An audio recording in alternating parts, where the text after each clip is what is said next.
What's going on? What's going on? What's going on? Hey. Okay. See if we can get our layout back. There we go. There we go. Fans all here. Up. Gotta move Daryl up to the. Gotta move him up, man. He was in the bottom. Right. I got a question though. Lewis, what's that? Who finishes the phrase now, bro?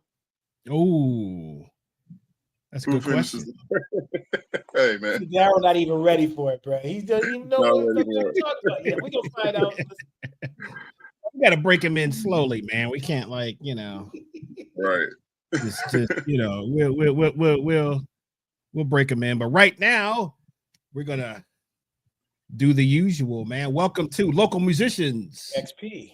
All right. Thank you very much. Oh man, that was you got a different dialect every time you got like different rhythms, different, you change it up. I like that. Man, you know what I'm saying? I got the studious look tonight. Well, I was just gonna say you got the specs on, so you got the studious sound, you got the studious voice, the professorisms, that'll work. Yeah. That'll work. Hey guys, what's that? What? Indubitably, Yeah. All right, thanks guys for joining us tonight. As you can see, we have our third member again. I guess we recruited him to the team. He don't know that, but he's on. Every Tuesday. Don't schedule he's on, man. He's on, man. We gotta get that, gotta get that extra voice in here. Just happy to be here, man. And we're gonna talk about the post that you made, man. That was pretty funny about the about what women listen to. I thought that was that was hilarious. So but thank you guys. If you are new to the channel, please subscribe. If you are on YouTube, subscribe to our channel, set your notification bell, and it'll let you know when we are live, when we drop new videos. We got a lot of new content coming up. Summer is almost here, so everybody's gonna have more time to do some cool stuff. We've got our man behind the scenes, behind the curtain back with us, Brian Falgout. The Braves let him have a night off from spectating, so he is back with us. We are happy to have him back, and he may just pull up some stuff in the background for you. So the whole team's here, man. We got a full house tonight. Full house, Yeah.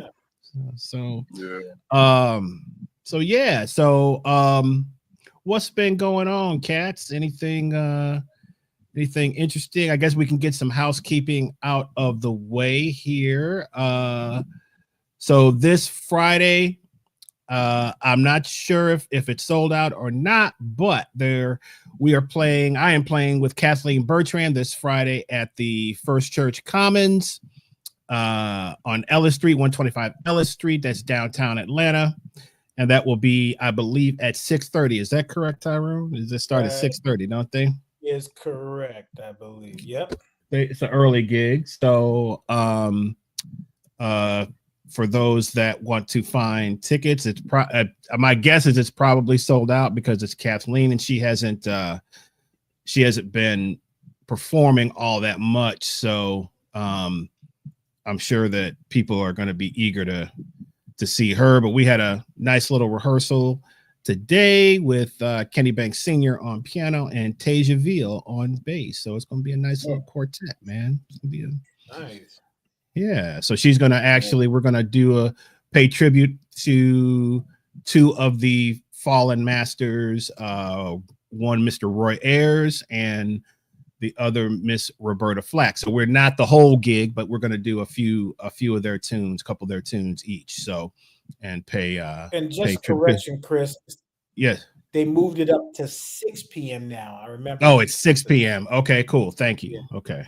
It used to be 6:30, right? It used to be 6:30-ish. Okay. Okay. All right, cool. So that is going to be 6 o'clock. So that's an early show. So, hey, if you got to be in bed by 9:30, you can come out and check out the show, you know? Right. But Kathleen used to sing with Roy Ayers once upon a time. So she's very emotional about coming back out and playing a show, and then also paying tribute to one of her former bosses in the great Roy Ayers. So really looking forward to that. There's the information as the man with the plan behind the scenes, the Wizard of Oz, the Wizard of Falgout, just comes out of nowhere with a bam, hits him with the information. The Wizard of West Wego.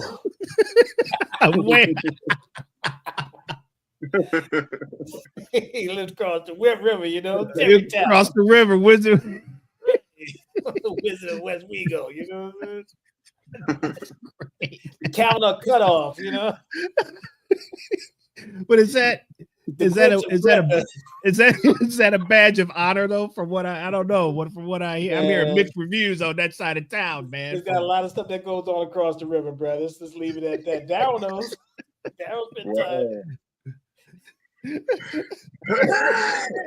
What you know about across the river, Reeves? What you know about that? Hey man, I don't. I'm swear. I stayed in one place.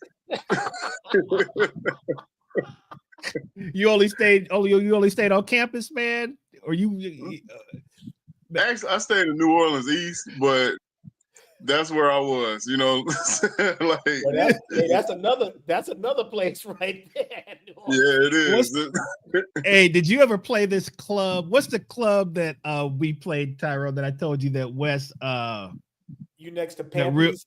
Wait, what's the name of that place? The real super hole in the wall where they had the buffet. It's next to where the showcase used to be. Daryl, what is the name of that spot? Something that did not 4th edition. What is the name of that place? Shoot, I know it. I was going to see if Daryl ever played there. Daryl had to play there, bro. I think they had. They had a B3. They had a B3 in there. It's off of Sempinard and Broad, Daryl. Okay. If my wife is listening, she might remember. What was that place called? Upstairs too. He had it upstairs. Yeah, I remember the showcase. It was right next to it. It was across the street from the showcase on the same side of the street. Okay, yeah. I faintly remember. Yeah. It wasn't Prime. Is it Prime something? Yeah. One Prime. Is that it? Prime is something like that. Prime example. I think that's it. I got it. Yeah. Falgout, can you look that up? If there was a club called Prime Example, I believe is what it was. I think they had the fish. They had the fish fry on the inside, you know, the little buffet on the inside, and then you come out the gig at 1 o'clock in the morning, and cats was barbecuing, selling the. That's crazy. I mean, right there on the street. There it is. Prime Example. Prime example. That's it. Right there on the corner. Yeah. Okay. Yeah. I remember that spot. Wow. Hey, that's the thing on the showcase. Yeah. Oh wow. Man, that's crazy. Oh, New Orleans, man. New Orleans. That was the spot. There it is. That's the logo. There it is with the red suit on. Yes, yeah. Yep. Wow. Prime example. One of New When did it Orleans close? only. 2011. Were you there? No, I was there from 2001 to 2004, I think. Oh, you should have hit it then. It was around. Yeah. You hit it. I'm sure you did. I'm sure you played Yeah, I there. did. It was right I did. across the showcase. Yeah, I'm sure I did. It's man.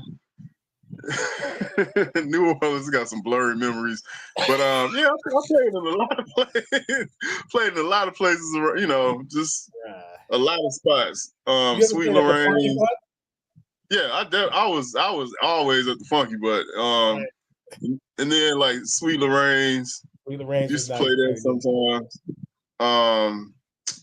Man. Of course, Snug. You played Snug too. Oh yeah. Snug, yeah. That was always there. And one time we played at Snug. We had at the last minute I found out I had a gig there.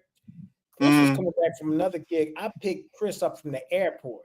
Drove down to New Orleans, bro. Chris was sick as a dog. He had a towel over his head. Sick, man. Heck, and we were going to stay over, hang at my brother's house, shoot some pool, you know, and stay over at my mom's house, whatever. A hurricane was coming out of nowhere, bro. And we could not get stranded in New Orleans. So we, after the gig, we got on the highway, bro, and went back to Atlanta. When I tell you I was delirious, and all I could hear Chris say, "Hey, bro, give me the keys. Move over." Yeah. That's the only thing I said, bro. He was sick, bro. He was like, turning green, bro. Yeah. We went literally, drove down. Yeah. Did we stop? We stopped at your mom. Did we stop at your? No. Maybe we did. Did we stop at your mom's place? I think we did. Yeah, we did. And then we went to Snug, played the gig. That was one of the last times I saw your father. Yeah. Probably was down there. He came out to the gig with his boy. What was his boy's name? Wilfred. We call his nickname is Disturbing the Peace. That's his nickname, bro. Oh wow. And that's just what he was doing. Just one of them dudes that just was around, just was around, you know. But that was his boy, man. They came out, man. But we played hard too, man. It was a good show. Good gig. Ate a little bit, and then we were planning on staying over, man. And that hurricane was coming, and we had to jet back to Atlanta. So that was a memorable what year was that? Experience. Oh, I can't even remember. When was that about? Oh man, that had to be 2010-ish, maybe. Oh, okay. That sounds about right. A little early. Is that something like that? Yeah, that sounds about right. Yeah, man. So yeah. Anyway, yep. Memories. You guys got anything coming up? You got a show, right? Don't you have a show coming up? Me? No. Where you just did the Georgia Tech thing. So okay. But we're out of town tomorrow we want to talk about that, doing playing with Carla Harris. In Tennessee. Yeah. So we're out of town tomorrow. What about you, Daryl? What you got going on, man? No, I've just been in the studio. That's what I've been doing. Okay. Just doing that, and I have some other stuff going on with film, audio. You know, because I taught audio, so I've kind of been, you know, I have a project that I'm working on where just giving people a rundown on like an audio 101 kind of thing for aspiring film sound recorders. So I've just been doing that and just in the studio working on my stuff. Dude, I've been reviewing the last two records, bro, from an audio perspective, not listening to the musicality. It's crazy. Oh, wow. Yeah, because you've been talking about the gear, what you recorded with, how you thought about it. So I've been listening to it with a new lens, you know. And, wow. I never put it together that I'm trying to think of the name of the song. Erykah Badu covered it on her record too. It was on Think Twice. Yeah, Think Twice. Yeah. Yeah. Who originally did that? The song That's Think Donald Twice? Byrd. Donald Byrd. I thought so. Yeah. Yeah. So I've been listening from an audiophile type of perspective, which has been real cool. So Oh, thank you. Yeah. Appreciate it. Did you drop any vinyl? Yeah, well, not for Mercury, for Dill Aquarium. Okay. It was a producer that hit me up in the UK. So it wasn't the UK, it was Amsterdam.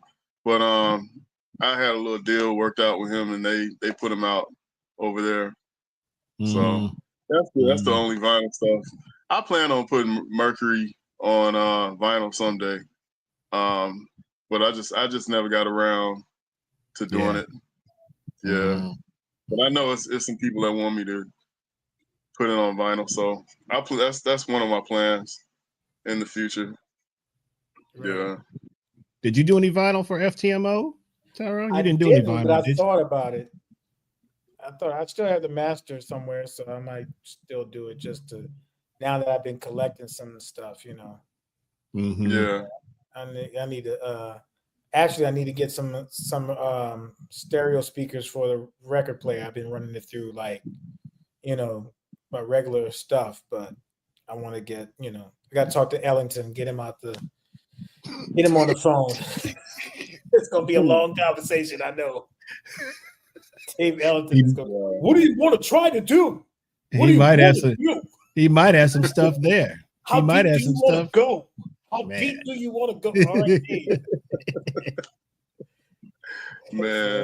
Man, shout out to our brother Dave Ellington, man. Hope you're doing good. I hope he is, man. I got a good weeks ago. I got a quick Dave Ellington story. I know we got to get into this topic. Man, it's after Katrina. Dave Ellington came out here, and they had this place called the Onyx in Fayetteville Jazz Club, right? So Clarence Johnson was playing. He had Dave Ellington. Clarence forgot I was even living out here, right? So he said, "Man, I got Dave Ellington on the gig. Why don't you come through? It'll be like a reunion." I said, "I'll come through, man." So Fayetteville's not that far away from where I live, so go down there. And Dave Ellington has one keyboard set and a little smaller keyboard. I don't know if it was a Waldorf, some weird keyboard, right? And I was like, man, that's cool. So Clarence said, "Hey, can Tyrone sit in?" Dave said, "Yeah, absolutely." So I go to the keyboard. Dave says, "Do not play the top keyboard." I thought he was joking, right? And I said, "Okay." He says, "I'm serious. That is why I worked hard on those sounds. And I don't play the top keyboard." Sounds just like Dave, man. The way I'm thinking about it, I gotta touch it, man. So I'm playing, and I see Dave turn around, and I just kind of gently touch that top keyboard. Boom! He turns around like this. Chill. Oh, Dave. That is so Dave. That is so Dave. It's so That's Dave. Hilarious. He just, man. Shout out to Dave, man. He's one of the people that sticks out from New Orleans. Like, just when I go through the memory bank, it's just like, oh, Dave Ellington. He's a character, man. He's definitely a character. Love him, though, bro. Love him. Yeah, man. Great cat, man. What's the topic du jour? Well, this topic, man, I just listened to you. I've been listening to you guys, man. So I was like, I have some thoughts about this too. We'll go ahead and well, I believe this is your original thought. You brought this up to me. Moniker, though. Your little moniker I like that. I forgot to tell Falgu to pull out the old commercial of the Tootsie Roll Pop, man, with the owl and the kid, because the young people probably didn't get the saying, but right. Yeah, how many licks does it take to get to the center? Yes. But just thinking about that, I was like, wow, that has like a musical connotation to it too. So yeah, so we all three of us we deal with with the youth and with young musicians quite a bit. And some of our thoughts are always sort of like, what are they learning from? That's like a question that always, because if you have a young student, my first question usually is, man, what are you listening to? You know, what are you listening to? Mm-hmm. Or who you and listening to? Yeah, well, you know, that would be who, if they knew who, that would even be a bigger blessing. But I'm just like, what are y'all listening to? And, you know, and it ranges from literally nothing to whatever, you know, whoever the latest artists are, quote unquote artist or whatever.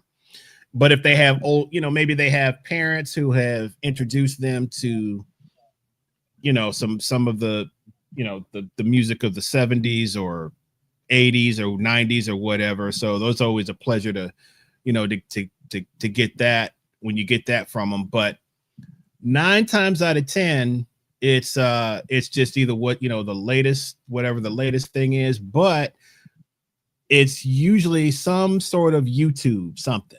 I listen to music on YouTube. I listen to, okay, well, so because everything's on YouTube, you know. So but when it specifically, if we talk about like aspiring jazz art, you know, jazz musicians, because a lot of the premise of our music is what? It's improvisation. You have to learn how to solo.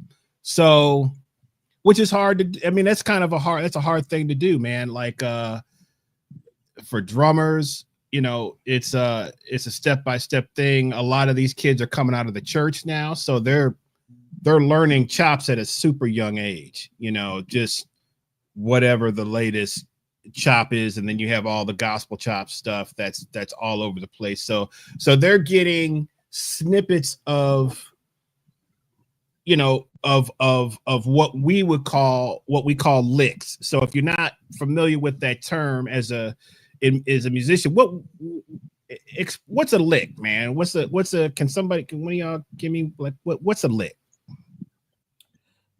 I'll let Daryl go first, and then I'll All right. give another definition. Well, it depends, because like in a bebop jazz setting, a lick can just be, I've seen like books of licks, you know, like exercise books. Where Books of licks, dude. They do. They have them. You get like 101 licks or 1,000 licks for this, whatever. Oh yeah, there's a. I got this video. It's like 200 bebop licks for, you know, this and that purpose, and you know, and it's a. I'm not trying to. I'm stating the truth. Like a guy that literally comes on with the guitar and he plays this one lick, you know, and it shows the music going along with it, and you know, and it's just like, so you're just learning licks, and then more like the funk, smooth jazz kind of, you know, pop music kind of sense. Licks are usually things that get people's attention. You know what I mean? So just some kind of line that, like, you know, like if you just sit up and repeat this, when you get to the exciting part, you're just playing it like 20 times. That can be a lick. Yeah, funny. That can be a lick, or, you know, playing some high note, or playing a blues line, you know, that can be. But I remember, like, when I was younger, there were those licks that I pulled out, you know, just certain things that I would, you know, you know, just little lines that young guys learn just to be able to have something to show off with, you know, for the time being. And that I consider that licks too, because there's some guys out there that's what they think it is. Like, they just say, man, get your licks together, and then you can go on stage and, you know, and you just have your bag of tricks to pull up. And that's what it comes across to me, as like a bag of tricks, just disjunct they don't seem to connect from one thing, to the other. It's just this lick. All right, now I'm done with that. Now I got this lick. Now I'm done with that. And go on to this one. Well, I agree. Look, I would expand on that and say that the purpose of licks is for you to learn vocabulary. Because if you think about it, like a kid could walk up to a piano and start playing it and have no fear about what they played. It's not until they learn that what they're playing is wrong or sounds bad, right? Somebody tells them, "Oh, that doesn't sound good." Very rarely do you hear a kid that say that doesn't sound good, and they make the adjustment themselves. It's usually somebody saying that doesn't sound good, So, in an effort to sound better, it's like you would learn a language. And from an academic standpoint, we teach language by teaching phrases, or also by teaching about how to the analysis of language. Like, this is a subject, this is the noun, this is the verb, and the adverb modifies or describes the verb, or adjective describes a noun. And that's how we attempt to teach language, especially in America, how we teach language. We know that immersion is probably better if you got dropped in the middle of Paris, France, and had to learn how to speak French. That phrases and noun and subject verb agreement goes out the window. You just have to try to figure out and use your ear to hear and stuff. But I digress. If you're learning language that way, then you're going to amass, like Daryl said, a certain amount of licks that you can play in any given situation. Now, I'm not saying that's not improvisation. I think we have a skewed view of what improvisation is. People think that we're making up stuff off the top of our dome all the time. And for some people, they may do that more. I know some people, they look at improvisation like a friend of Mace's says it's like a CNN, like you're watching CNN. They got a ticker tape going on at the bottom, the other stuff at the top. You just grab what you can grab to improvise. Certainly, that's a way of improvising. Is not the way I try to improvise. But there are things that we naturally play that's reoccurring in our playing that we can determine as a lick, and we've all learned licks. The question is the lick sustainable? And I'm not saying that you don't have to learn vocabulary, but what are you learning the vocabulary for? Is it for edification? Is it for self-discovery? Is it to be able to play something, like you said, in a pinch that's going to sound good, and then you move on to the next lick? Is it in context? Because we can learn foreign language or vocabulary words and not use it in context. And then you have the academic approach, where we have this dreaded chord scale theory, where George Russell's Lydian Chromatic book came out, where he talks about there's a scale for every chord. And I'm like, hey, that was from his analysis, but if you really analyze it, and Barry Harris says it, y'all are learning just one thing to play over one chord, when that's not how cats thought about it. You could play a lot of different things over one chord. And maybe in context, that chord is irrelevant in the context of what's going on. Like a 2-5-1. If you play on a 2 and you play on a 5 on the 1, you're going to sound like you playing, vertical rather than horizontal. Right. So it's about context to me. And that's how, when you learn language, when you're having a conversation, you can't really learn language by saying, I go, you go, we go, they go, right? So right.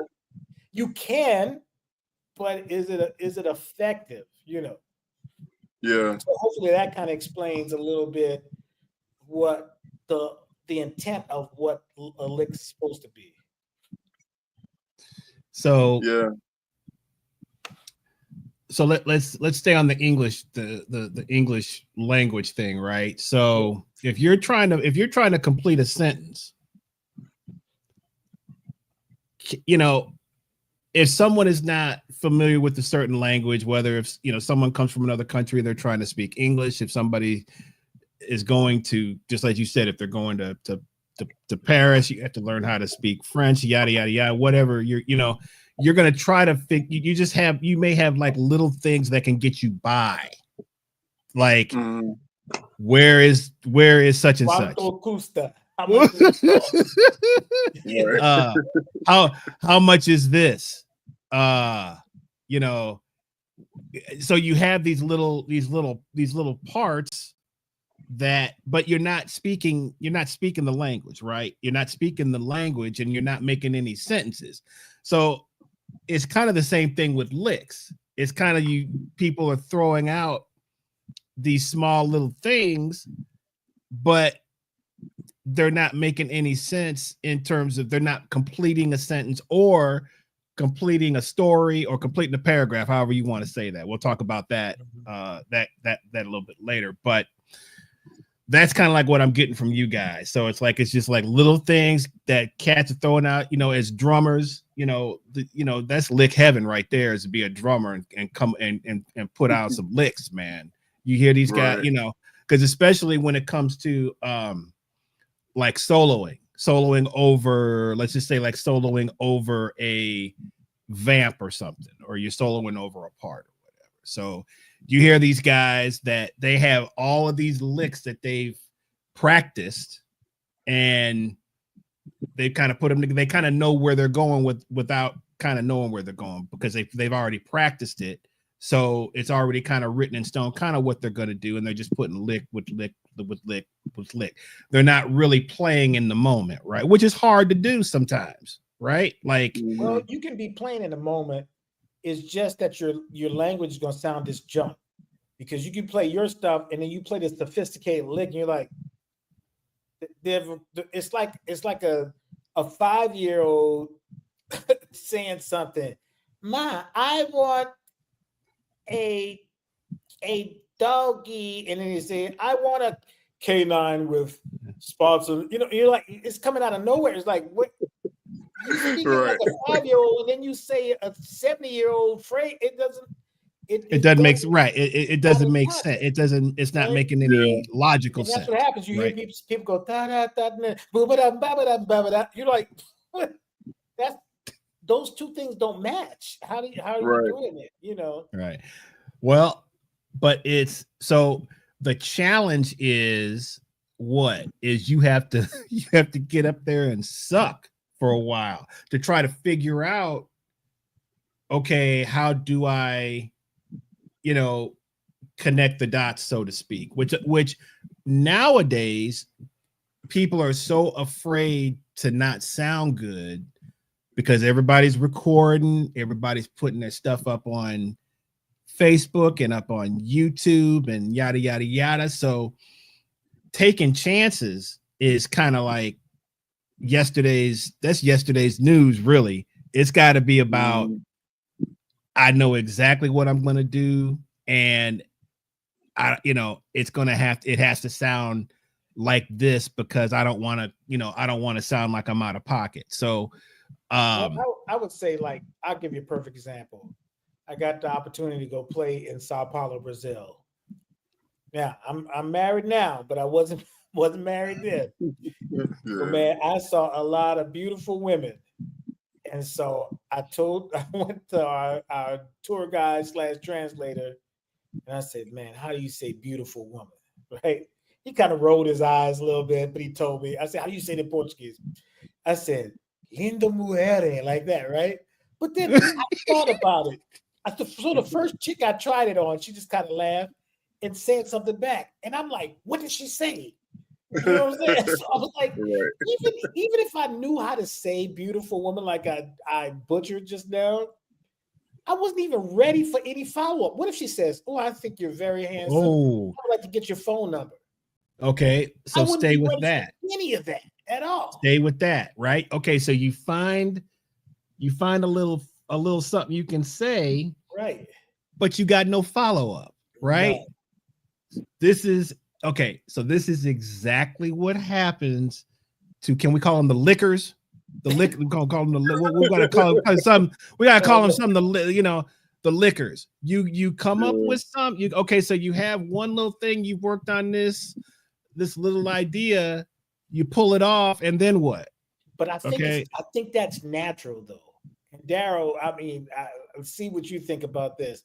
I think that is natural for us to do like I did and say, hey, you're a beautiful woman. And it takes somebody else to come along and say, hey man, you gotta learn more, you gotta learn more phrases than that. You know what I'm saying? Right. Yeah. What do you think about that conceptually? I think that's exactly what it is. Like I was telling Chris last week that I had a friend that tried to set me up one time. Like we did a spring concert at school, and he had been like studying out of the Omnibook, and like he had been memorizing stuff from the Omnibook. So he thought that we were gonna get on stage. He was just gonna smoke me. But the thing is like I had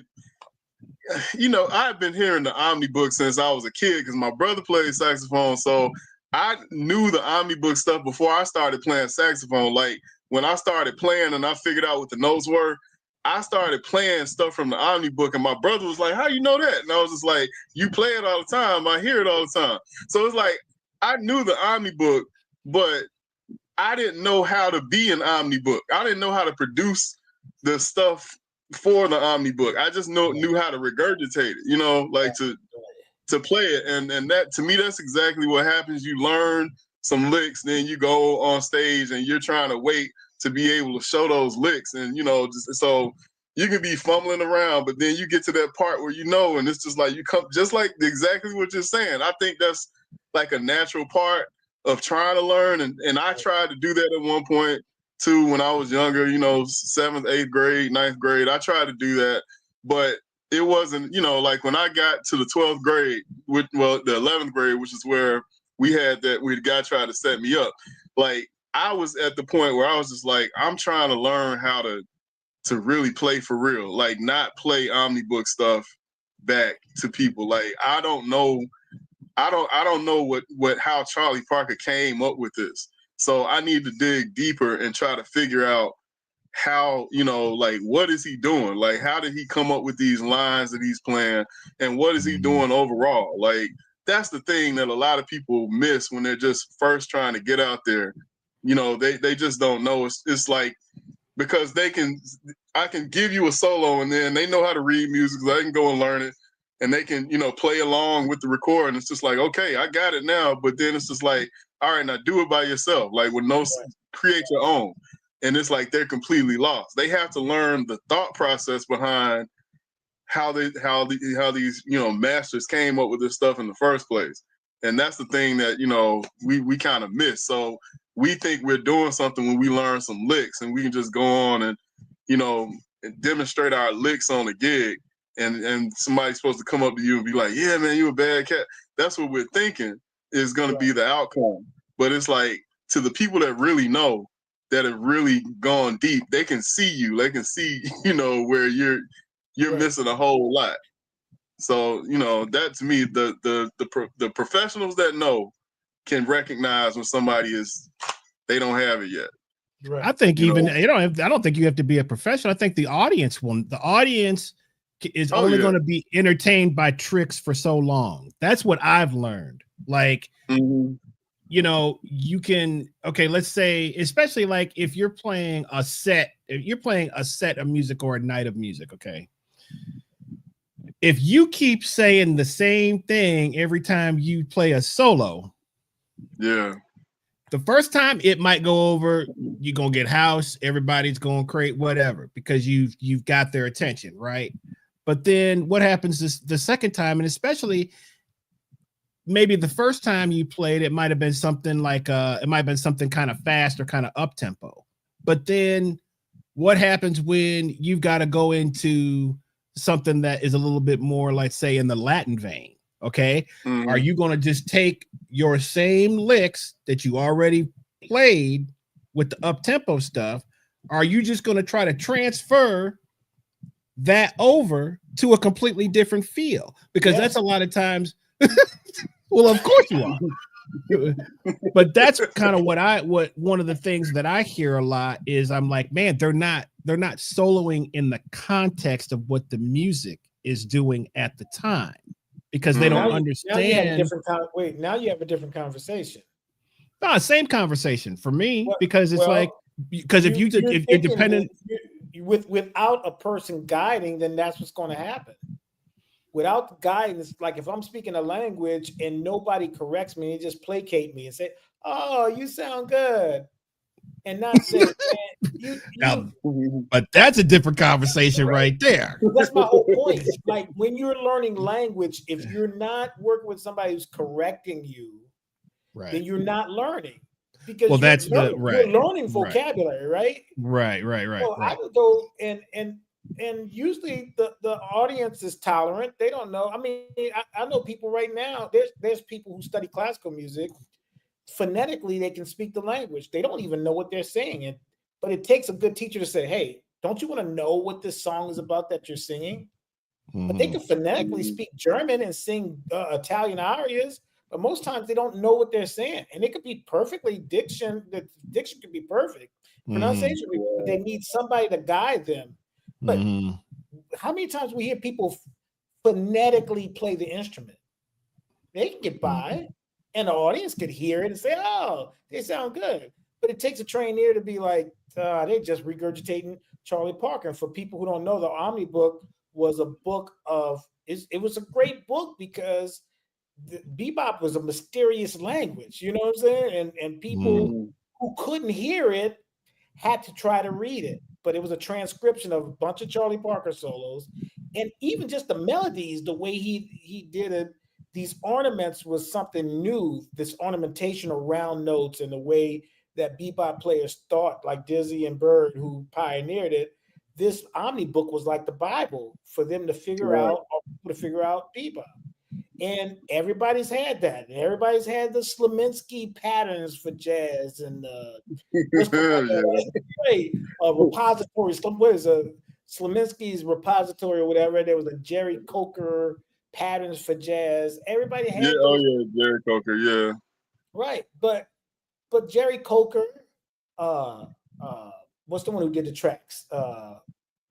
Jamie Aebersold. Jamie Aebersold, yeah. Right. And Indiana University, David Baker. Those three, David Baker, yeah, right. Those three were the ones who were able to canonize that into higher learning, to make a syllabus out of it. They couldn't make a syllabus for jazz before, but they had that's true. Yeah. So it was a model for them to say, okay, we can get our objectives now. You can get from point A to point B if you learn these licks by year one, and you learn these songs by year two. It was a very good way of organizing these things. But how can you organize when a person is going to absorb or learn language?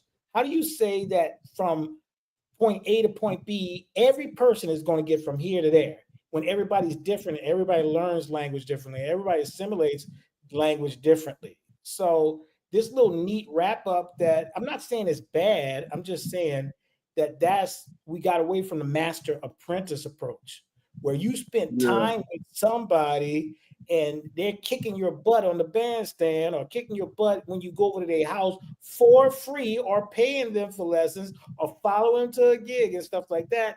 That's how you're learning language. Just like if I was an exchange student and lived in Japan, I would speak better Japanese than a person who was learning out of a book.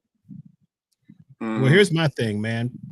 What about the art of learning from the record? Because that's still a master. Me personally, apprentice. You just not. It is, but what I'm saying is, that's free and all day long. If you want to sit there with a certain artist, which is what most people do. Well, you're not learning that way too. You're not. If you're listening. Well, here's the thing. But here's what I'm learning though. If I'm studying one artist, okay, let's say I'm studying Stevie Wonder.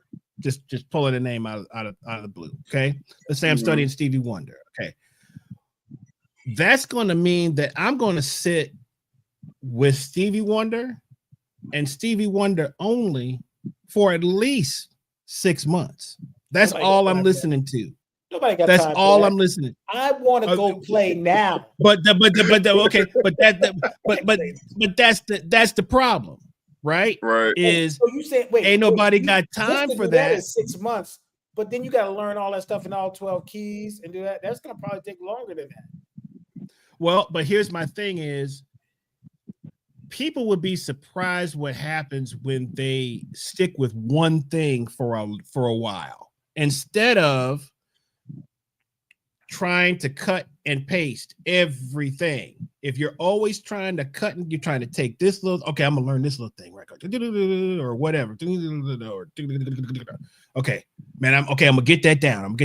Which is what? Muscle memory, at least for the drums. I'm just speaking for my instrument, right? Anybody can do that.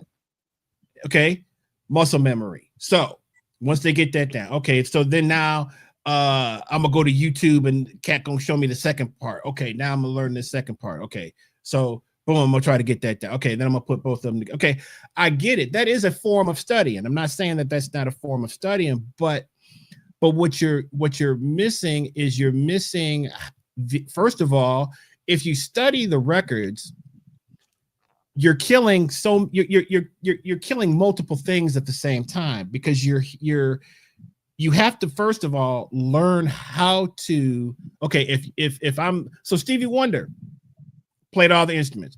Stevie Wonder got some hip drum stuff. He's not a orthodox drummer, so a lot of his stuff is like, man, how would I even approach, because it doesn't make sense the way I want to play. So I have to like, okay, how did he do this? Okay, he led with his left hand here. You know, it's kind of sloppy, but it's killing, right? So if I learn that gives me what? That gives me a little bit of some insight into how he's thinking about multiple things. It could be orchestration. It could be, okay, how does this part fit this song? All I'm saying is that when you study the songs, you study the records, you're studying so many different things at the same time. Plus, if you have to isolate, okay, here's another thing that you guys have probably like dealt with young students, right? So I'm like, okay, I'll put on a song. Okay, tell me what the bass drum is doing. They can't do it because they can't hear. They don't know how to pinpoint. But nobody does. Only special people do, Chris. You're looking at it from a vantage point of you're the teacher, you're controlling that situation. You already know what the answer is going to be. You say, listen to the bass drum. You already know what the bass drum sounds like because you've done your study. But what about the kid who doesn't have you as a teacher? Is what I'm saying. You can't listen to the. I didn't have a teacher listen to records. I just listened to the records. So, and I listened to it until I figured it out. I don't think it's rocket science. My point is this: people could still. I think Eldridge said something in the comments. We'll talk about it too. But you want to play. How long would it take to do that full immersion like that, Chris, before you're ready? I ain't worried about, but that's the whole problem. That's the whole problem is people. If you're worried about, okay, man, that's funny story. Funny story. But that's my point, Chris. When do you feel pressure to go out there? When are you ever going to be ready? I mean, you know, what is the thought process? You're never, that's the thing, man. You should never feel like. Well, when do you sound good? When do you start sounding good? Never.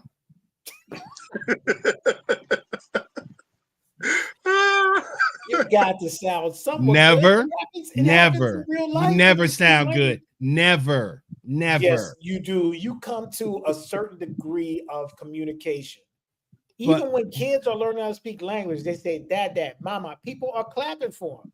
Now, okay, so what? But that don't mean you sound good because people are clapping for you doesn't mean you sound good. The essence of starting language is when the kid is applauded and they look up like, what just happened? And they say, Dad again. And everybody cheers again. The problem is if they're 15 years old and saying, Dad, you say, it's like, exactly. Take this cat in to get it right. But that's my whole point is that, and this is not their fault. I have to kind of, I have to give up because they're not growing up in the culture of listening. They're not.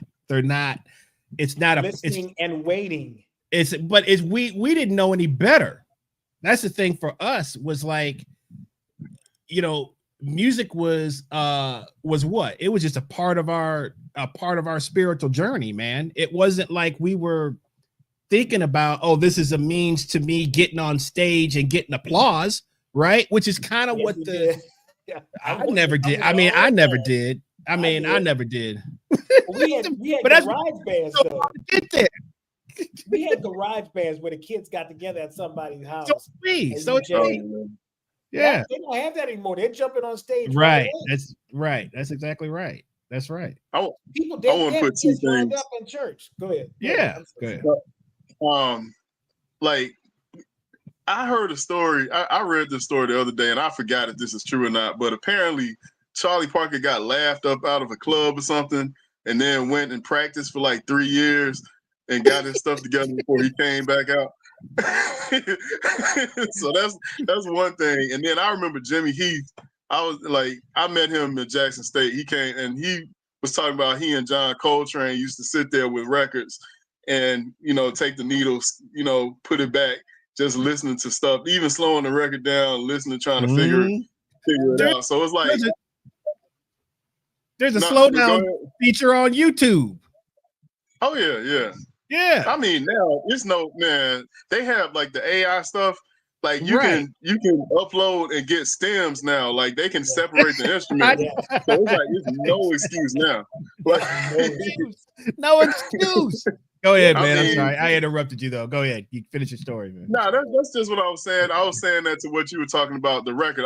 To me, it's like, okay, the first level is what Bird did, where he went and like locked himself in a place and just created something, like didn't come out until he was like, I am God, and then but then like, Jimmy Heath and Coltrane came right after him studying Bird, and they're listening to his records and, slowing his stuff down with the needle or whatever, just trying to figure out what he did, and I for them, to me, like their process was studying him until they understood everything, why he did, what he did it, and then they used that as fuel to come up with their own thing, and eventually, trained. Like he went on same kind of practicing all day and night, trying to figure it out, trying to find his voice, and then he finally came up with that. And to me, that's the part that like a lot of young guys are probably going to skip and not really get, because now there's so many resources out there where you can just kind of copycat things, and just like have a bag of licks. But at the same time, to me, at some point, that's going to run out.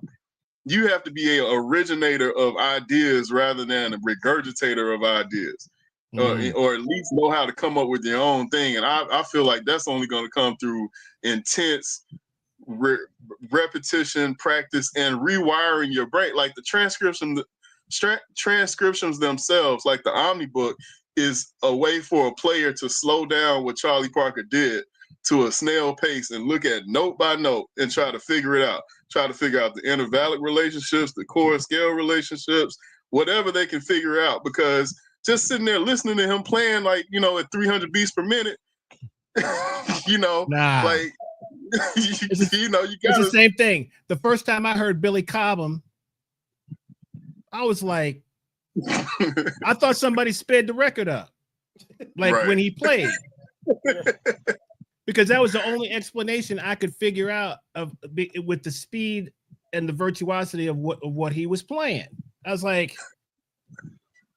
whoa, wait a minute, let me go back and listen to this again, because it's like, oh, they sped this up in the studio, like, wow, that's not. And back then, you couldn't really see anybody play unless they came to your town or you went to see a concert, because there was no footage. There was no, 24-hour live, feeds where now you can go on and you can see whoever you want to. So you're in your brain, you're like, man, this doesn't make any sense. But going to Tyrone's point. somebody who knew more about Billy Cobham and fusion and that kind of stuff that I was getting into, he was like, yeah, man, he's playing that. It's like, no, he's not. No, It's like, yeah, he's playing it. Let me show you. I can't do it maybe as fast, but here's an idea.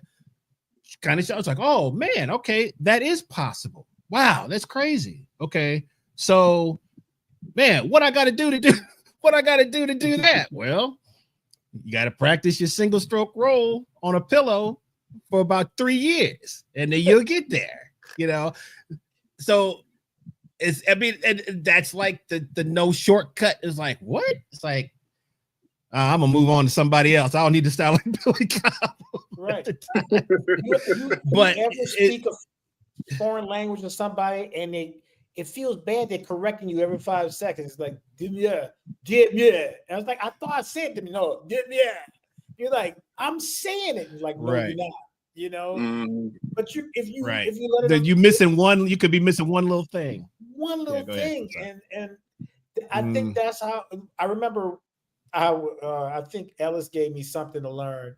I was just searching and finding, cutting pages, finding my best licks that I was liked in there.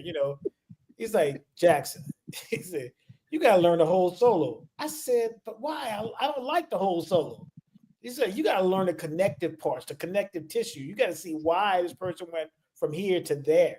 You're just learning the ornaments. I went, boo-ba-da-ba. That was it. I was like, boo-ba-da-ba. And I went on to the next thing. But I didn't know why they connected the dots. If they were telling the story, why did this exist before that? And sometimes, it's like basketball. You do a setup move to fool a listener and play something else later on, and I didn't know that because I was learning stuff out of context.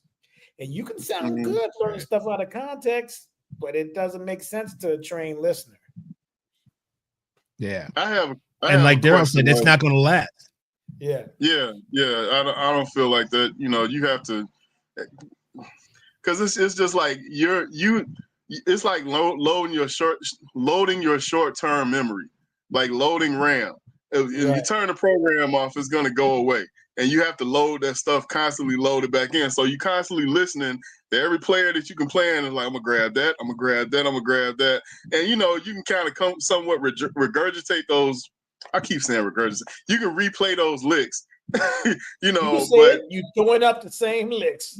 Yeah, but it's like, when are you gonna learn how to craft a solo and the art of being able to, really play a solo, and like you develop a style along with that, like Wes Anderson style, is different from I'll say Vincent Herring style, or like Donald Harrison has his thing. You know what I'm saying? Like, he does have his thing. Like, I can recognize when I hear Donald. So, especially like Kenny. I mean, he's very recognizable voice, Kenny Garrett.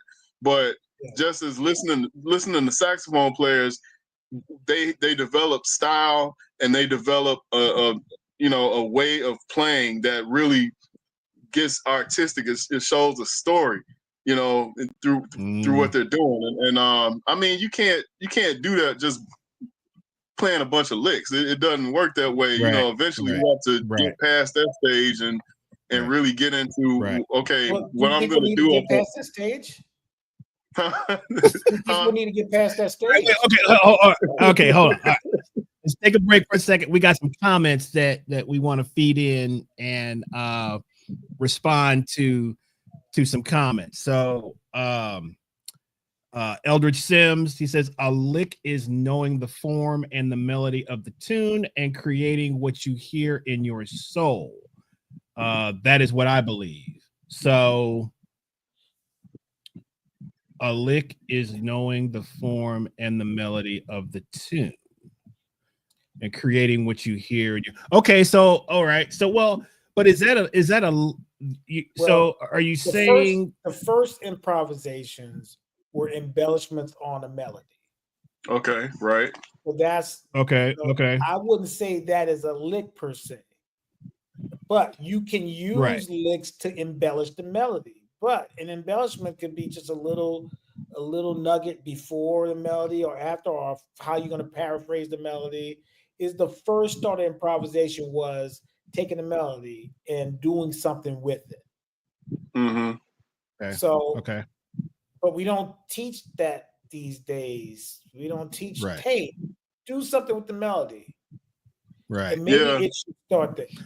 Well, and I mean, in pop music, a big thing was if there was a solo in the song, they would play the melody back.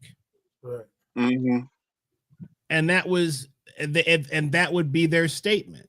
Because and man, there's thousands of hit records that are exactly that. So a solo doesn't always have to be this complex, odyssey of whatever it is that I think that's another thing you guys can talk about, is that I feel like, especially young cats, they feel like when they solo, they have to say everything. Oh, yeah. They want to play everything, and you slowly. Well, go ahead, T. What you say about put that comment back up that you just had.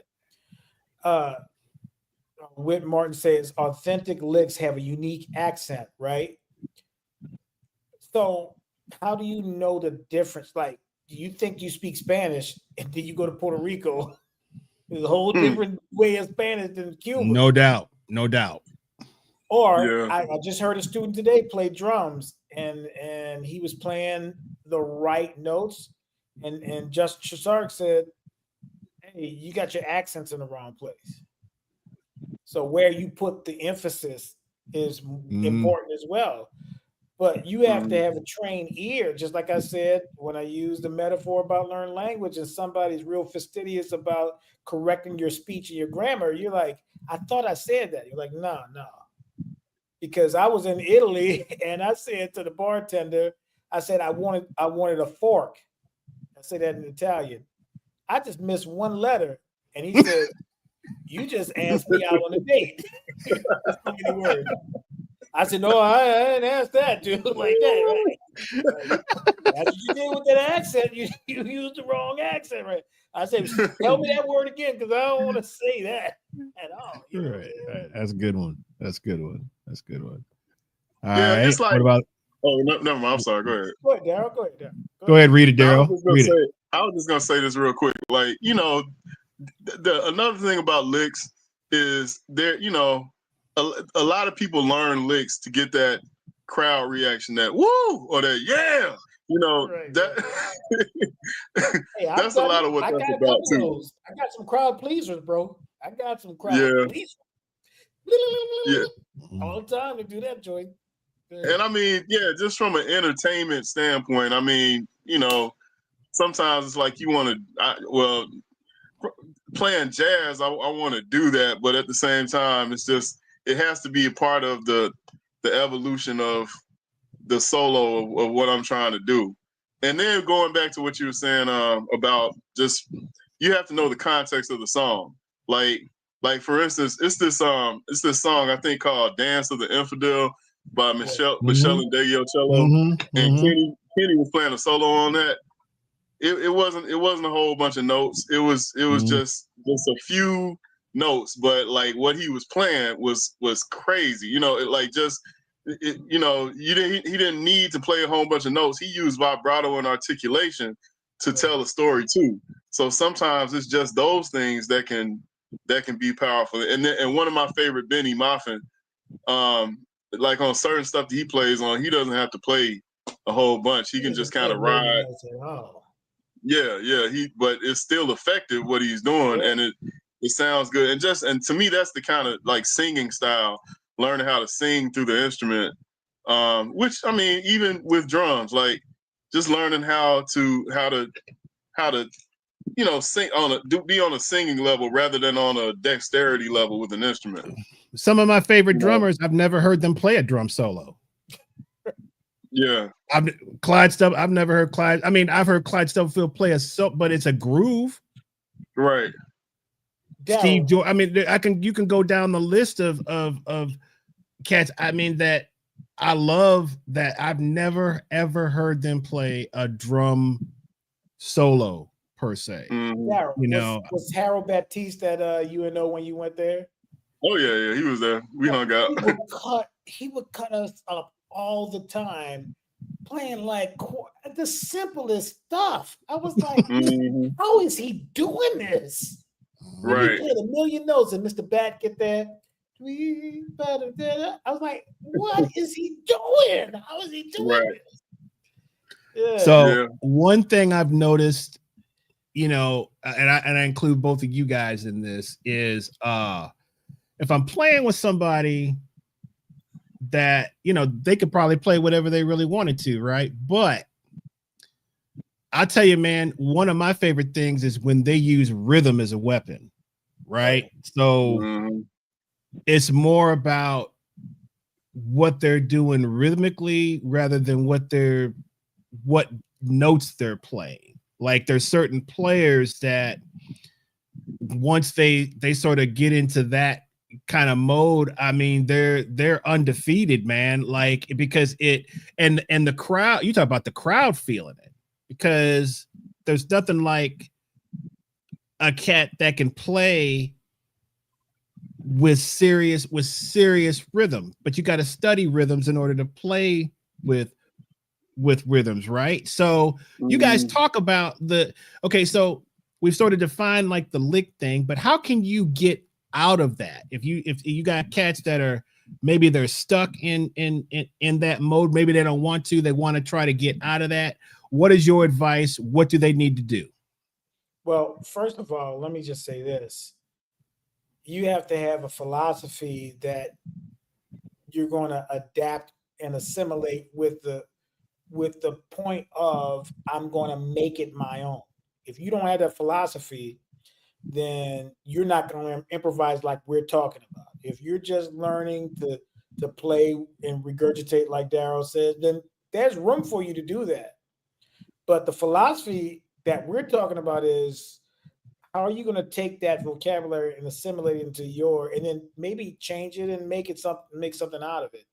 So eventually, we used to call it biting back in our day. You biting over this person. I don't think they're worried about biting. I mean, everybody's like repeating and other stuff, but there was a time where it was frowned upon just to repeat. But man, somebody else was talking about that. Yeah. The same subject. Learning a lick I feel is necessary. I'm not trying to say you shouldn't learn a lick. I'm just saying that it takes a deeper look at when you hear a sound, you're attracted to something. You're like, what is that? And then when you figure it out, that comes to that point, like, how does that work? And then there's another question that you should get that says, how can I be creative like that? But I think people stop at, how does that work? And not, what can I do next? What can I do that's something like that? Because like you were saying, Charlie Parker is a genius, right? And you're learning that. I mean, look how many people play like Michael Jordan now, play like Michael Jordan. They're not Michael Jordan, so they're not going to do everything that Michael Jordan does. But one of the best copycats of Michael Jordan was a player by the name of Kobe Bean Bryant. Right. You can line them up side by side. But I dare say that Kobe Bean did some different things from Jordan that Jordan didn't do. You're building on it. He adapted a lot of things that Jordan. He didn't have the hand size that Jordan had, so he couldn't do everything that Jordan did. Those fakes that Jordan did with one hand, Kobe's hands wasn't big enough to palm the ball to do that. So you find your limitations. Oscar Peterson is one of the most prolific piano players as far as playing an instrument. I loved Oscar Peterson. There was a point in time I couldn't play that fast. My hands are not as big as Oscar Peterson. So I took the spirit of what Oscar Peterson was and made it my own, right? And so at a certain point, you have to have, my point is this. Your philosophy or your teacher's philosophy or your mentor's philosophy is the one that says, develop your own sound. Take that, learn it, and see how you can do something with it. That's my philosophy about licks. I think licks are necessary, but and I have a lot of licks that I play, and I get tired of it. But a lick will be what makes you can hear Pat Metheny coming a mile away. His sound and the stuff that he plays, there's some stuff that he plays all the time. There's some stuff that Yeah. Miles plays on Stella by Starlight when he take a solo. When he gets to one chord change, he plays the exact same thing every time. So that's not that you have to do something different every time. Yeah, there's no rule book to that. And I remember Bradford was complaining about that. Well, not complaining, but he mentioned that, saying that a lot of those cats on Blue Notes, you listen to the third, fourth, fifth takes, they playing the same exact solo, or it's roughly the same solo. Like what I was gonna say about like licks is like I learn licks, but at this point it's like a starting point because I can't get up on stage and just be playing and then all of a sudden just go into like go into playing it. I've rehearsed this lick and now like, okay, my part is coming up, and then play that lick. I'm probably gonna mess it up. And the whole, like, for me, the whole thing is I'm trying to learn how to insert this kind of thinking around this lick into my playing, and it's not going to be a lick. Like probably by the time I play this on stage, it's going to be different from what I started with. But that's because it's in the context of an improvisation, and I'm not thinking lick. I'm flowing in the telling the complete story within the solo. So if I get to a point where it's like, okay, it's time for me to do this, I might not even do it like I did it. I might have 10 different ways of starting this lick and ending this lick, and the in between of what I play might change. But it's the fact that I know this so well and I know this sound that I'm going for so well that it becomes true improvisation rather than me just rehearsing something and then performing it on stage. To me, that's what learning a lick is about. Going over a lick, just you have to internalize that and internalize it in a way where it might not ever come out the exact same way that you played it, that you learned it. I'll put this comment up. Is that like this comment, finding your own voice? Absolutely. Mm-hmm. I'll say this about, what makes a lick a lick? What? Is that's the only way you know how to play it. If you only know how to play it one way, it is indeed a lick. If what about as a drummer, what about what? The lick. The lick.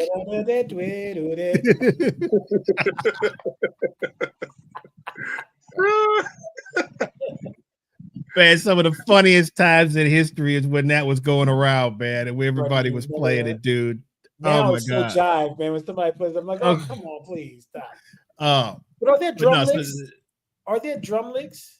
Absolutely. There's a million of them. So, and what I was getting to is if you have a lick, okay, you learn it first with, if you're right-handed, you learn it leading with the right. Okay, but then what happens is you got to you learn it with the left, which is going to completely change, number one, how it sounds, because your motion, as a drummer, you might have to go counter what you would normally do. So then that's going to give you another outlook, right?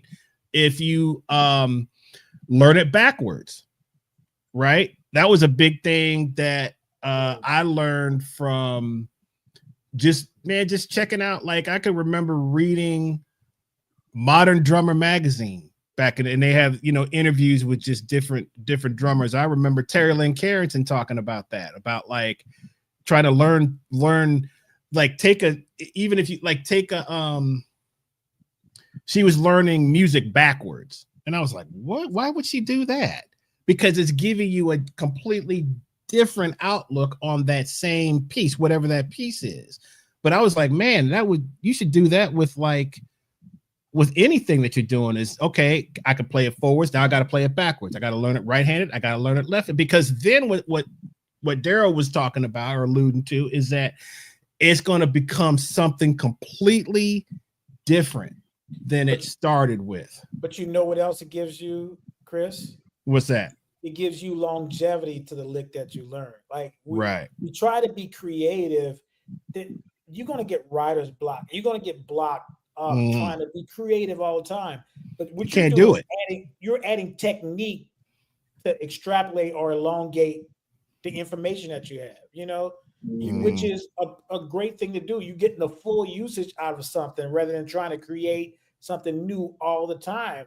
If you play something backwards, you don't have to think about what can I do next that's going to be creative.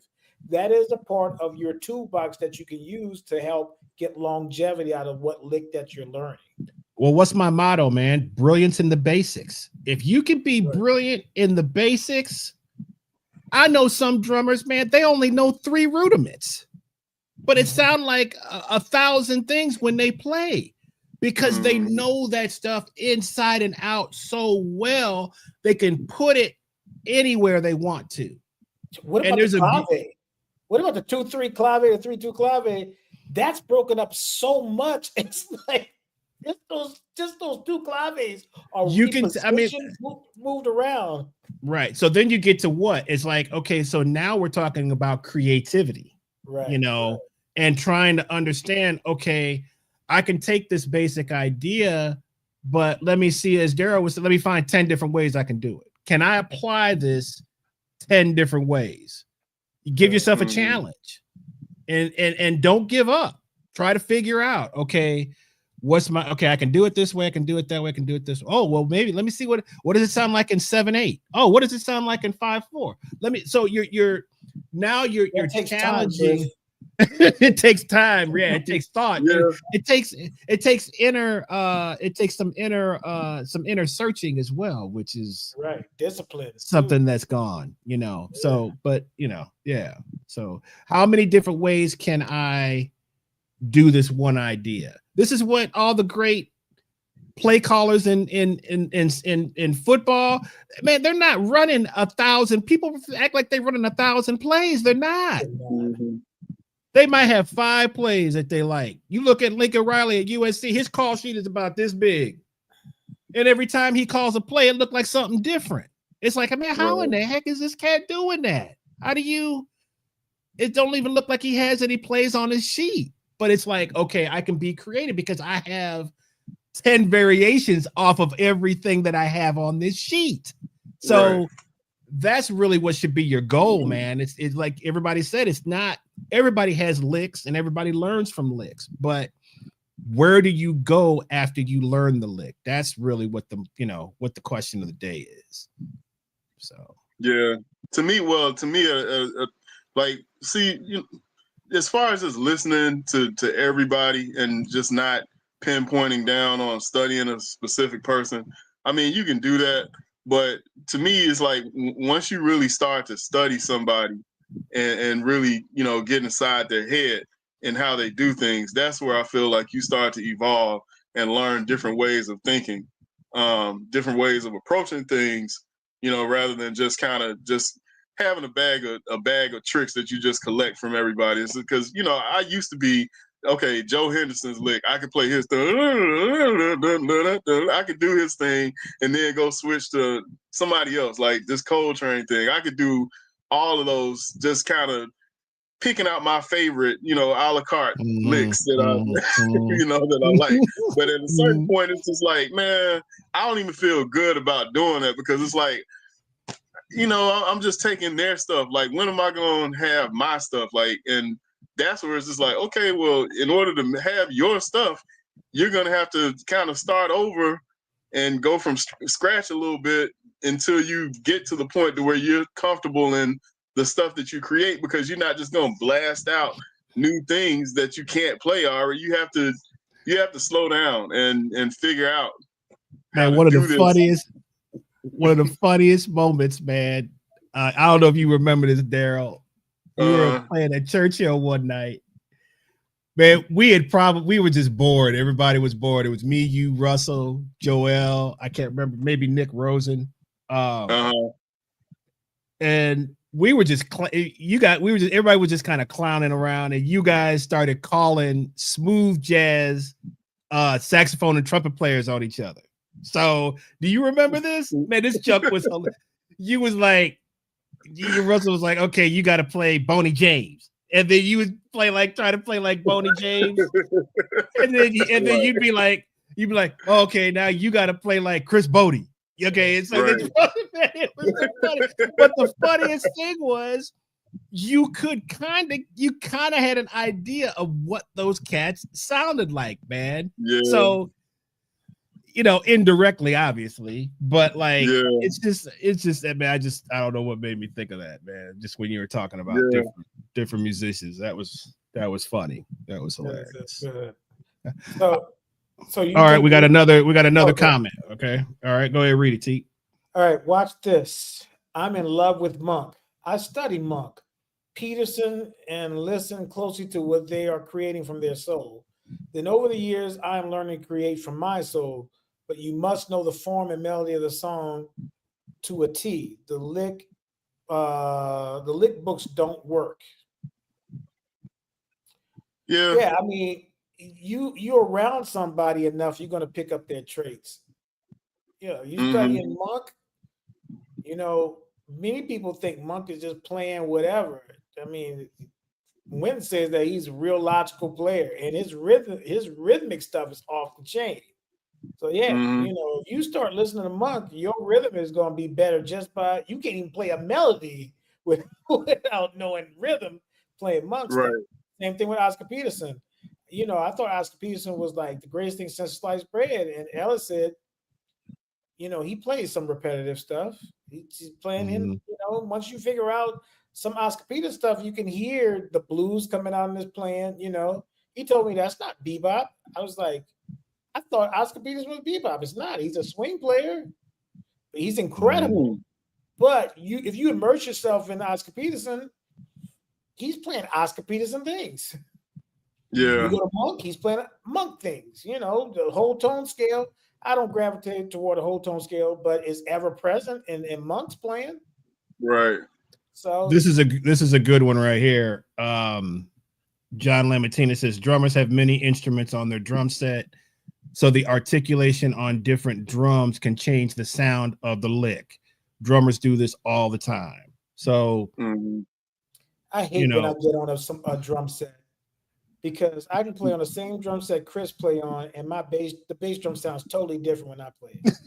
I'm so mad, bro. I was like, "What? How are you doing this?" But I didn't know. I didn't know. That's the same for. That's the same for if I get on somebody else's drum set. Yeah. Have you all ever? You get on somebody else's instrument. It's like foreign land. You're like, right. It is. Wait a minute. Right. What? Do you ever discover something different though? If you're on a drum set, and you're like, wait a second, that sounds pretty good, or somebody's cymbal, like you're like, oh, I like that. Or you don't like it, and you're like, whoa. You don't like it. Man, that's the hard. Man, how many mouthpieces you going through, Daryl, trying to figure out your style? I mean, it was. I haven't done that in a long time, but when I did, like I had 12 mouthpieces at one time. Like, I had like 12 of them at one time. Then, like, I finally found the one that was like, okay, I'm cool. Like, I can use this. So since then, I haven't changed, but I'm thinking about changing now. Like, thinking about getting back on that. But that's, I got that, like John Coltrane did that. Like, he went through a whole bunch of mouthpieces trying to figure out his sound. So, but see, the thing about that is like that, to me, like, those are what modern day presets, like, wow. And you just trying to find your preset, like, find your preset what's close to what you're looking for, and then tweak that further through the read and everything. Like, I mean, drum heads, drum shells, the type of sticks that are being used, the player himself, if you're in the studio sense, the mics that you use, all of that creates there's a world of variation there in terms of, Do you ever have you ever used Pro Tools before? Oh yeah. I used to teach Pro Tools. So you know what the craziest thing about it is? Like, I learned Pro Tools. We all kind of have our own way of figuring out how to do things because there's so many ways to do things and edit and do things in Pro Tools. But Mm-hmm. I had my way of doing it. I remember I went to Marlon Patton's house for a session, and he did something. I was like, "Wait, what'd you just do?" He's like, "Oh yeah, you can put it on shuffle mode, and it'll close the gap." I was like, Right. "Show me how you do that." And I assimilated that into my thing. But then I showed him how to do a MIDI merge thing that he never saw before. He's like, "Wait, how'd you do that?" It's like, all you do is click this button, do this. And I think learning Pro Tools was like that, because Pro Tools came with a big old manual like that. Man, there's no way you had to experiment, right? But once you have your way of doing things, then you meet another person at a session, and everybody's kind of doing the same thing. But then every now and then somebody does something, you're like, "Wait, what is that?" And you assimilate that into the way of you doing things. And sometimes you see somebody do something, it's like, I would never do it like that. I would never zoom in like that. You know what I'm saying? Do you have a similar experience with dealing with Pro Tools? Because oh yeah, definitely. Like all of those programs and the like it's amazing. But they've been developing some of these programs for like 30 years. So it's like 30 years worth of information and so many different ways of doing things. So yeah, it's I've seen people have different approaches, different things, just picking up different things in Pro Tools as time went on. Like when I was teaching classes, some student to come in and be like, just do something. I'm like, hold on, what you just do? I would learn from them sometimes. So it's just so many possibilities. And I took the Abbott, like the Pro Tools courses, got certified in that. So just sitting there trying to be in class with that was the most boring thing in the world, because it's like we just sitting there learning 10 different ways of how to do this, and then 10 different ways of how to do that, Yeah, but I mean that's what it is. If you're trying to master it and know it all, you're gonna be behind that computer for a long time. Right. Yeah. You got a long comment on this. Oh, you got that one, Chris? Ooh, that's a big boy. I got to put my glasses on. All right. I had to blow my screen up, Bill. Okay. From the great Bill Hatcher. Yes, sir. Says all kinds of ways to teach a student how to solo, but for a starting point for someone who is just getting started, you can explain to them two very fundamental things. You can solo on the melody, you can solo on the chords. The melody is already the best solo in the tune.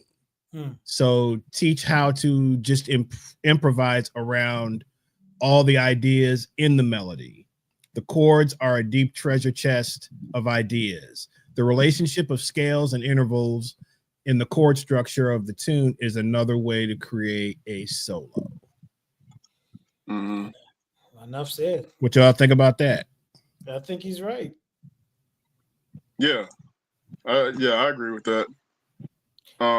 He doesn't talk about the rhythmic aspect too. But Maceo Parker can play one note and play so many rhythms and inflections off that one note. That could sustain a solo right there. I think he's talking about getting started. When somebody, I definitely agree. As far as like I think one thing to talk about is how all of this got started. Like, because as I know it, like Lester Young, Coleman Hawkins, Ben Webster, they were primarily in the 30s. They came along and they had like a style that was not so technical, but they had a style, and then the bebop cats came in. So in terms of the evolution of soloing, I know at one point it just was straight melody ad-libbing, but at a certain point it became a little bit more complex, then more complex, then Coltrane and Miles in the 50s and 60s, and that took it to a whole nother level. But the question I'm asking is, what was the driving force behind this? Why did it get more and more complex? Why did it evolve the way it evolved? And my guess about it is just in terms of bebop was not that was the underground music, as I understand. It wasn't the vanguard of society, as Branford said. So it was the underground music, but with that music, it became a little bit more complex. I think competition had a lot to do with it. the jam sessions, the cutting head sessions that we hear about, and just cats going to the, shed and figuring out, okay, I'm gonna come up with something better.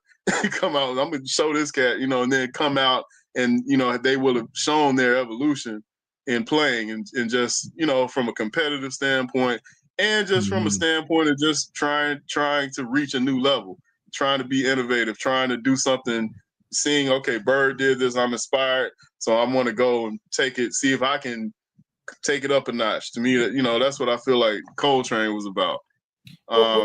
All evolution will eventually lead to rejection. I mean, as detailed as you get and as ornamentative as you get, or how difficult things get, at a certain point, how difficult can you get before somebody says, I'm going to reject that and go simple? We got period when it lasts 3 years, 4 years, it didn't even last that long, that period of time. But there's a rejection to, and even in classical music, J.S. Bach and Vivaldi and all those cats, nobody was playing as much anti-Fermi and counterpoint as them. And then Mozart and Haydn and all those cats come along. It's like, nah, we're going to simplify. But the thing, Satchel did the same thing. Buddy Bolden and all those cats was playing the traditional way of playing, playing each chord. But Satchel was like, nah, I'm going across the chorus. But very rhythmic, but very going across. His melodies were not up and down. It was across. And so there's always going to be a rejection in music and art of when things, and in rap. The apex of rap is what we say the 90s. And now everything slowed down. You know what I'm saying? It's just like, wow. So how complex can you get before somebody says, all right, in order to evolve this, we got to reject that. We got to stop playing 2-5-1s. I'm not going to play Wayne Shorter. Can you find a 2-5-1 in his later compositions? I don't think so, Right. So, Yeah, that's true. Yeah, just knowing. I mean, for me, I feel like there's a place that I want to get to. I'm trying to get to within the solo space, but also, of course, not get too crazy to where it just depends. In a live setting, it might work, just based off the energy and everything. But just in general, like I don't feel like you need to go crazy on everything. There's use the musical background as a context to what you can add in at that point, to the song, and just I'll just say serve the song. Like if it's something that's just no, go ahead. Well, that's why I think Afro-Cuban music, people still dancing to it. That's why there's longevity to it. I mean. And you can still be interesting, but can I still dance to it? Like rap music, I should be able to dance to it, not just sit in a chair and listen to it. And jazz is the same way, man. I love it when kids dance into what we're playing. I'm like, oh, that feels better than I mean, what do you think, Chris? I mean, you play an instrument that supposed to move the crowd, to move people, to bounce their heads. If that's not happening, how do you feel? Right. I mean, you saw that video on, I mean, there's people that I don't know if they purposely reject this, but if it's swinging, it has a pocket to it. It feels good. It's supposed to. It's not some esoteric exercise that only a few can understand. It's a universal language. How many times have we been in the position where, man, we've played all this, we might have worked on all this crazy stuff. We got all these time signatures. We got all these crazy rhythms going over the top. We got all this crazy stuff. And then we just hit a blues and the crowd go crazy. Yes. It happens all the time. And it's not that the audience maybe didn't dig the other stuff too, but it's what's relatable to the average, I guess what you would call maybe the average the average person. And if it's swinging, it's just like a shuffle. If it feels good, man, people are gonna get off on that. And then if you can solo within that context while people are dancing, then you know you really got something, in my opinion. That's just what I think. So but look, guys, let's wrap it up. So it's a great discussion. We had a lot of great interaction, a lot of great feedback. I think we'll talk more, because the solution is really just about, again, we've thrown these things out, finding yourself. You can start with the lick, but then you've got to find a different place to take it. That's what we're kind of talking about, so it gives you what? It gives you an idea, it gives you a foundation, and then you have to sort of explore that to make its own. We talked about this in a past show where sometimes you would just go out, back in the day when you would just go out and see live music and everybody was hitting 7 nights a week, and you might go check somebody out. Somebody may do something that blows you away. You're not recording that at the time. We didn't have that back then, right? So you're hearing something, and then you got this thing in your head that you thought you heard. Now, there's no way you're going to hear it verbatim. Once you get to the house, you're going to forget a lot of it, but you're going to have an idea of what that was. So then you try to work something up around that particular idea. Right now, the problem is that there's too much verbatim and copying. There's no way that you can come up with your own ideas if you're just copying what somebody else did verbatim and then moving on to the next thing and copying that and learning that verbatim and then moving on to the next. You've never explored, okay, well, here's this idea, but what can you do with it? So that's what we're encouraging you guys to do, is check it out, get the lick. That's cool. But then come up with 10 different ways. How many different ways can you find to play this? Is that what y'all think? Is that what you guys are basically saying as well? Yeah. Go ahead, Daryl. You go ahead. No, I was just gonna say, and slow it down. To me, like slowing it down, so that you can really grasp it and really internalize it, and simplify the lick. Go from 16 notes to 4, and see, if I could just play this lick. What I mean is like taking off all the excess eighth notes and just play 4 notes out of there and just play that over a chord change. See how that feels. It's just getting familiar with this to the point to where it's internalized. Now you're on stage. You don't have to think about it. It just comes out. But it comes out not in the way that you rehearsed it so strictly.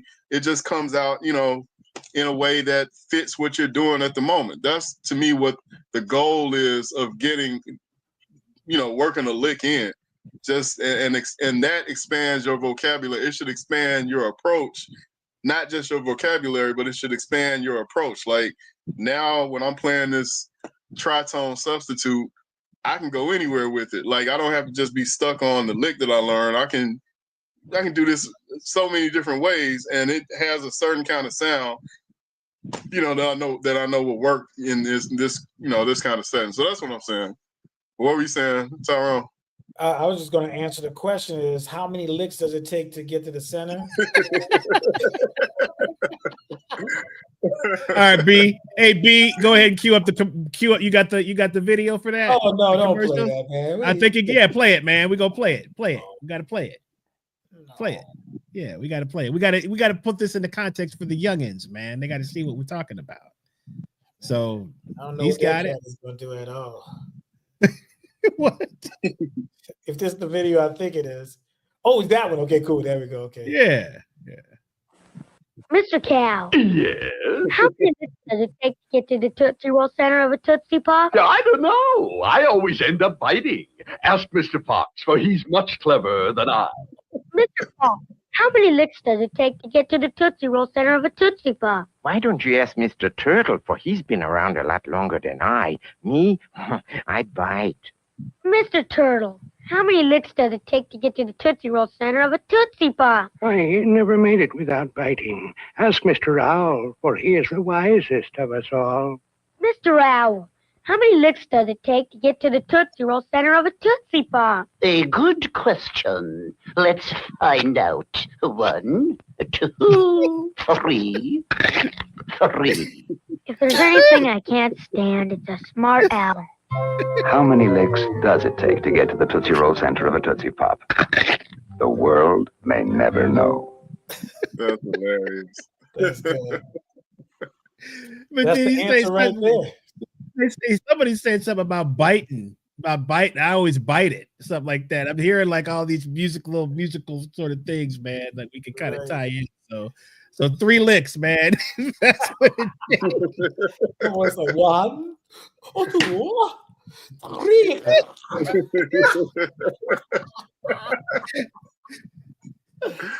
Oh man, that's crazy, man. That's crazy. All right, guys, thank you so much for hanging out with us tonight on Local Musicians XP. We really enjoyed the interaction, the questions, the comments. This is what we're looking for, guys. This is what we're looking for. So Yeah, great comments. share this with your friends. If you think you have, friends that would enjoy this, especially if they've got young musicians in the house and they want to gain some information, please turn them on to us, man. Turn them on, So give your patented rundown of people that came in, bro. oh my goodness, man. Let me see. You had so many. You got And we had a whole bunch that didn't identify themselves too. So John Lamatina. Let's see. I'm trying to find the Mateo's Tiacerina. One of my Here we go. students at I know I butchered your name, bro. Don't yeah. Mateo is Kid Charlemagne himself. I play with that cat in Baton Rouge, Louisiana. hey man, we're gaining new members. What's up, David? Skeet. Bobby. What's going on, Henderson? Drummer extraordinaire. Fontaine. Fontaine got the curly locks, the locks. Yes. Oh, Let's see. wow. Ron. Great Good to insight, see you, fellas. Ron. Thanks. Good to see you, Ron. Good to see you. Nikolai. Nick. Man, Nick Get some more lessons with my boy over here. Nick was playing last night, man. Nick was playing. He was playing.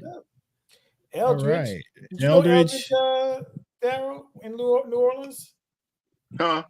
Did you know Eldridge in New Orleans, Sims? No, I don't think I knew him. He moved out here. I think Eldridge is in Atlanta right now too. Okay. We went to UNO together. OG, man. Yeah, for sure. Okay. Yeah. Wit. Yeah, I probably got to see his face. I know people by faces. Wit and family. All right. Mother of Nick. Yeah. Rhonda, what's up, cuz? My cousin. She's a twin too. Oh, drink breaker. I told him the Knicks. I said the Knicks gonna disown you, man. You're not no Knicks, you real tonight? Knicks fan. I wonder if the Knicks won. You got Pod. Who else you got? That it? Some cat named Daryl Reeves. Who is that? In the building. Who's that a picture of right there? He's commenting and commentating. He's a dual threat. He's a dual threat, man. Hey, I didn't get guys. from Daryl's last post, man. I posted on there. I was like, man, these women, we looking for regular women. Look at this one, T. Look at this one, T. Look at this one. Oh, whoa, Springer. You guys have a tip jar? Yeah, I'll send you my PayPal, bro. The Dennis Springer from the Pleasure. group Pleasure. Yes, sir. The legendary funk band. Yes. All right, man. All right, guys. We really appreciate it. Had a lot of fun. And without further ado, we will see you guys next week. Peace.